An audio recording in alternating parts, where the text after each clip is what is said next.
Hola, ¿cómo estás? Bienvenido a otro episodio de Español en 5 minutos. En estos videos te voy a enseñar una palabra, un verbo o una expresión para mejorar tu español. Hoy vamos a ver la palabra hay. ¿Qué significa y cómo usarla? Si no te suscribiste todavía, hacelo y activa la campanita, así no te perdés la notificación cada vez que subo un video nuevo. Y también acordate que podés activar los subtítulos en español o en inglés en todos mis videos. Ahora sí, ¿estás listo?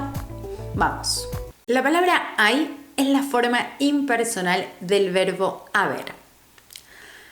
La usamos para indicar que existe algo, que tenemos algo o que existe la obligación o el deber de hacer algo. Vamos a ver algunos ejemplos. Hay una mesa libre en el restaurante. Hay indica que existe una mesa libre o vacía para ocupar, para sentarse en el restaurante.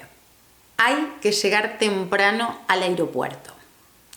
Indica una obligación, un deber. Tenemos que llegar temprano al aeropuerto para no perder el vuelo. Al ser una forma impersonal, no cambia si es singular o plural. Siempre es hay. Hay una mesa, hay dos mesas, hay tres mesas. Es siempre igual. Siempre es hay. La traducción de hay en inglés puede ser there is or there are. Si quieres seguir aprendiendo español, te veo en el próximo video. Chao.